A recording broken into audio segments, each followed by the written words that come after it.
is Roger Green, host of the Surfing the NASH Tsunami podcast. This week, we are offering 3 conversations from our podcast discussing the recent article titled Preparing for the NASH Epidemic, a Call for Action. This was endorsed by 8 organizations in 4 specialties as a multidisciplinary approach. In this conversation, endocrinologist and co-author Ken Cusi discusses how the multidisciplinary group organized under the initial leadership of the American Gastroenterological Association. Stephen Harrison shares why it is so important to educate multiple specialties and enroll them in this effort. Tony Villiotti and Andrew Scott add their perspectives from the patient advocate and patient points of view. This article points the way towards a more enlightened view of patient treatment and multidisciplinary cooperation in the future. So sit back, listen, enjoy, learn, and when you're done, join the discussion on our LinkedIn and Facebook discussion groups.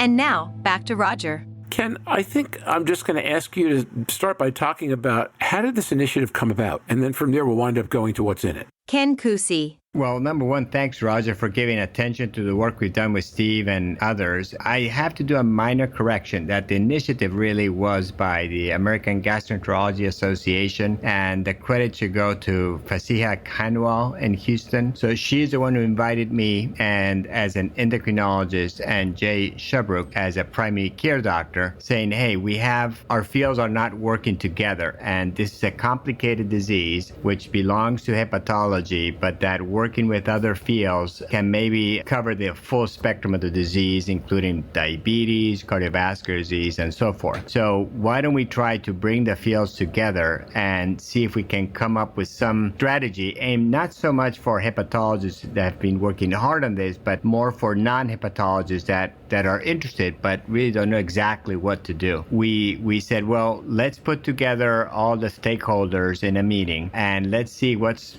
known. This was a year ago. We got all together the 32 professionals virtually in the midst of COVID, and we talked about natural history of the disease, then how to diagnose it, and then how to treat it with what we have, and talked about future agents. Steve gave a great talk and many others. So we tried to say, this is the state of the art. Let's just say, hey, let's send a summary of this to everybody, and let's put this call into non-hepatology journals too. So I invited the president of the ADA, Bob Eckel, president of ACE, which is the American Association of Clinical Endocrinologists, Sandra Weber. We had representation from the Endocrine Society, and Jay Shubruk gathered the primary care societies and as well as the liver groups. And we all came up with this white paper that also did an interesting questionnaire among 751 professionals, both from the liver field and endocrine and primary care, showing the gaps that we already, that I know Steve knows pretty well because he works across different spectrums of professionals. Right, Steve?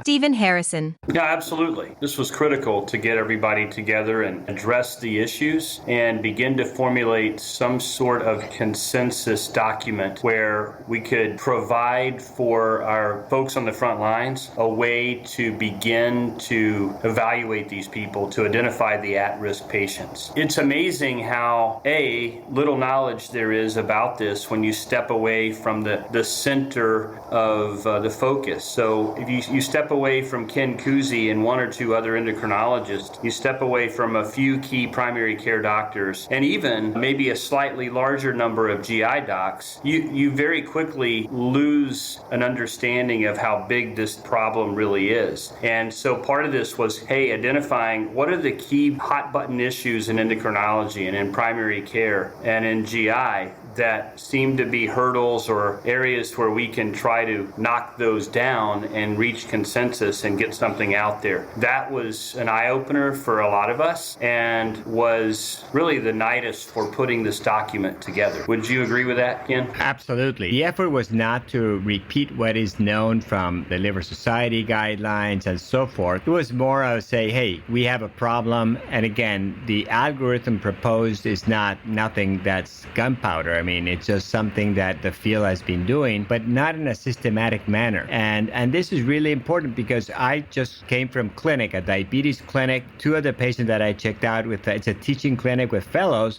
both had elevated liver enzymes. One since 2011, as I can see from electronic medical records, the first time we saw him in clinic, and we did a fiber scan in clinic, and both have reading that's in the range of cirrhosis. So they're going to see the liver doctor. But this person could have been probably diagnosed years ago with more benefit than today, but there's still things we can do. A comment and review from Louise Campbell. We've asked for collaboration between the disciplines for years, and we're starting to see that movement. That to me was really good to see those connections. It wasn't rocket science, nothing was unexpected, but the actual fact that these teams are now coming together means that we might break through the glass ceiling of siloed health, because siloed health is expensive health and it's not patient-centric. So, Tony, when you hear that, how does that strike you? Tony Villiotti. That strikes me as being right on. From my perspective, someone who's been there on the patient side, that knowledge gap is really something that affected me. Kind of my dream is that the patient becomes the one who drives the doctor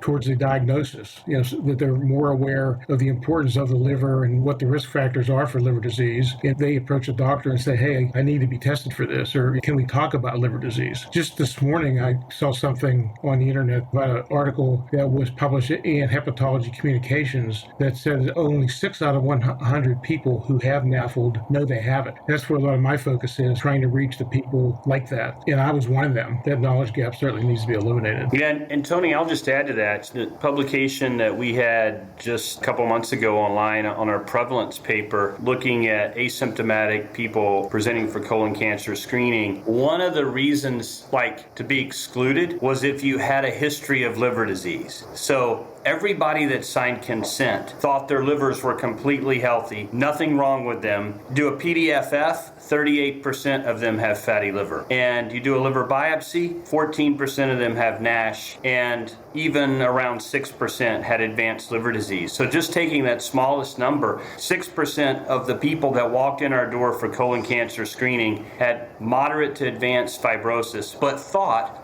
their livers were completely healthy. Can I expand on that, Steve? That is probably the best paper in the field at this time. We did a very simple study, much simpler, looking just at people with diabetes. And again, if they had had a FibroScan, of course a biopsy, or told that they had a fatty liver, they were excluded. So these were people we collected, we had more, but at the time when we published 561 patients with diabetes, just coming for the regular checkup, a third to the endocrinologist, another third to family medicine, the last third to general medicine. And again, the FibroScan has its caveats, but plus minus some 20% error, about 15% had moderate to advanced fibrosis. 1 in 6 had a degree of liver disease that deserved further evaluation. And even if it was 10% after you did all additional workup, that means you have 1 in 10 people with near cirrhosis that could be preventable. So no wonder that it's the most rapidly growing indication for liver transplantation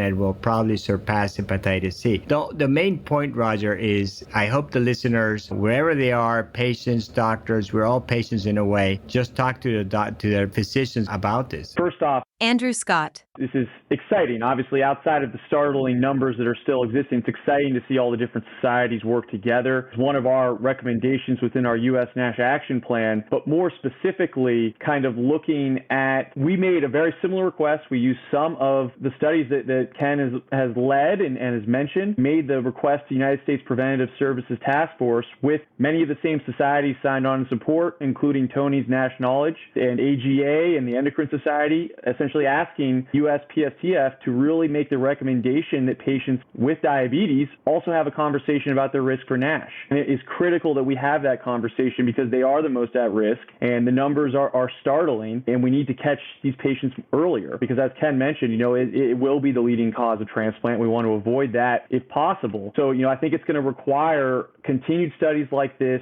simultaneously happening with other efforts, whether it's on the policy side, sending letters to the right federal agencies, working on Capitol Hill, but it's, we're excited to kind of be a part of this movement and be as helpful as possible. There are really 2 points that are worthy of discussion as a result of this paper. Number one, in my talking with primary care docs and GI docs, the issue in part is we don't have an approved drug. And so for the GI docs, if there's no approved drug, it's lose weight, exercise, go back and see your primary care doctor. I really don't have time to manage that. And so the primary care doctor gets frustrated because they send a consult forward after doing this workup, and it comes right back to them with the same recommendations they've already told the patient. The second one is we can go and talk to these primary care docs and endocrine docs and cardiologists and OBGYN docs and even podiatrists podiatrist and tell them this is a problem and this is how you work it up. But there has never been a consensus on how to do that. Some people are using ELF, some people use MRI, some people use FibroScan, some people use FIB4, NAFLD fibrosis score, FibroSure, LiverFast. There's lots of different algorithms out there, and they're all fine in their own right. But the nice thing about what we have here in this call to action is a unified way of saying this is what consensus documentation looks like based on the data that's been presented and based on expert opinion and analysis of that data. We've come up with something that's very simple, very pragmatic, and very usable as a frontline tool. And oh, by the way, here's the reference for that if you want to go look at it. And it doesn't mean that's the way it has to be. It's not an absolute. What we do know is that 2 tests are better than 1. And reducing the indeterminate zone of these tests and improving the precision and the accuracy and the positive predictive value. That's what this algorithm gives you, if you will. But at the end of the day, speaking to Tony and patient advocacy, it will always help if patients come forward and ask their doctor, tell me about fatty liver disease, and force the doc to then have a conversation with the patient. And if they've ignored it or not focused on it because patients simply haven't asked them about it, now they'll have to go look at it. And oh, by the way, here's a great article just published in multiple journals